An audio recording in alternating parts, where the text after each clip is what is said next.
The Beetle. Mac gives me a new black crayon and a fresh pile of paper. It's time to work again.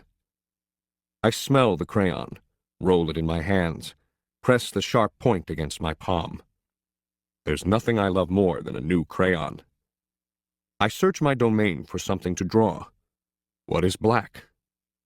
An old banana peel would work, but I've eaten them all. Knot tag is brown.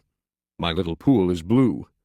The yogurt raisin I'm saving for this afternoon is white, at least on the outside. Something moves in the corner. I have a visitor.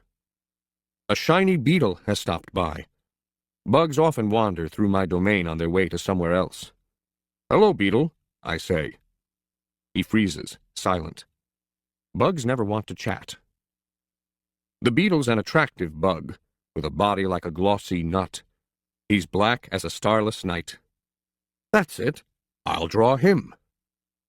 It's hard making a picture of something new. I don't get the chance that often. But I try. I look at the beetle, who's being kind enough not to move, then back at my paper. I draw his body, his legs, his little antennae, his sour expression. I'm lucky. The beetle stays all day. Usually bugs don't linger when they visit. I'm beginning to wonder if he's feeling all right. Bob, who's been known to munch on bugs from time to time, offers to eat him. I tell Bob that won't be necessary. I'm just finishing my last picture when Mac returns. George and Julia are with him. Mac enters my domain and picks up a drawing. What the heck is this? He asks. Beats me what Ivan thinks he's drawing. This is a picture of nothing. A big, black nothing. Julia is standing just outside my domain. Can I see? She asks. Mac holds my picture up to the window. Julia tilts her head. She squeezes one eye shut. Then she opens her eye and scans my domain. I know, she exclaims. It's a beetle. See that beetle over there by Ivan's pool? Man, I just sprayed this place for bugs. Mac walks over to the beetle and lifts his foot. Before Mac can stop, the beetle skitters away, disappearing through a crack in the wall. Mac turns back to my drawings. So you figure this is a beetle, huh? If you say so, kid. Oh, that's a beetle for sure, Julia says, smiling at me. I know a beetle when I see one. It's nice, I think, having a fellow artist around. Change. Stella is the first to notice the change, but soon we all feel it. A new animal is coming to the Big Top Mall. How do we know this? Because we listen, we watch, and most of all, we sniff the air. Humans always smell odd when change is in the air, like rotten meat with a hint of papaya. Guessing. Bob fears our new neighbor will be a giant cat with slitted eyes and a coiled tail. But Stella says a truck will arrive this afternoon carrying a baby elephant. How do you know? I ask. I sample the air, but all I smell is caramel corn. I love caramel corn. I can hear her, Stella says. She's crying for her mother. I listen. I hear the cars charging past. I hear the snore of the sun bears in their wired domain. But I don't hear any elephants. You're just hoping, I say. Stella closes her eyes. No, she says softly. Not hoping. Not at all. Jambo. My TV is off, so while we wait for the new neighbor, I ask Stella to tell us a story. Stella rubs her right front foot against the wall. Her foot is swollen again, an ugly deep red. If you're not feeling well, Stella, I say, you could take a nap and tell us a story later. I'm fine, she says, and she carefully shifts her weight. Tell us the Jambo story, I say. It's a favorite of mine, but I don't think Bob has ever heard it.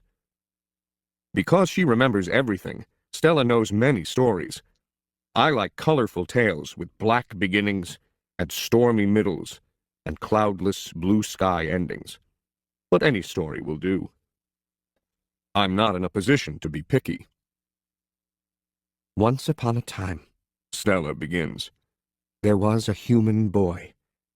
He was visiting a gorilla family at a place called a zoo. What's a zoo? Bob asks. He's a street-smart dog, but there's much he hasn't seen. A good zoo, Stella says. is a large domain, a wild cage, a safe place to be. It has room to roam, and humans who don't hurt. She pauses, considering her words. A good zoo is how humans make amends. Stella moves a bit, groaning softly. The boy stood on a wall, She continues. watching, pointing. But he lost his balance and fell into the wild cage.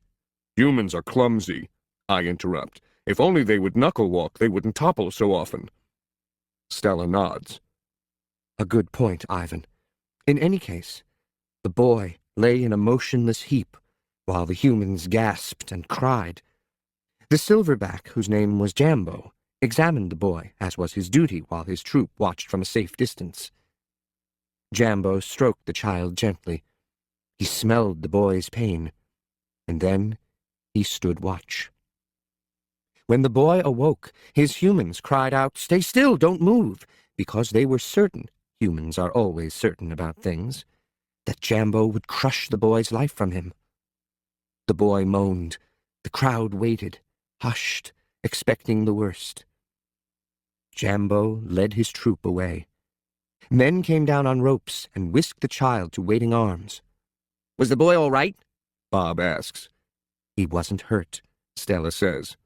although I wouldn't be surprised if his parents hugged him many times that night in between their scoldings. Bob, who has been chewing his tail, pauses, tilting his head. Is that a true story? I always tell the truth, Stella replies. although I sometimes confuse the facts. Lucky. I've heard the Jambo story many times. Stella says that humans found it odd that the huge silverback didn't kill the boy. Why, I wonder, was that so surprising? The boy was young, scared, alone. He was, after all, just another great ape. Bob nudges me with his cold nose. Ivan, He says. why aren't you and Stella in a zoo? I look at Stella. She looks at me. She smiles sadly with her eyes, just a little, the way only elephants can do. Just lucky, I guess. She says.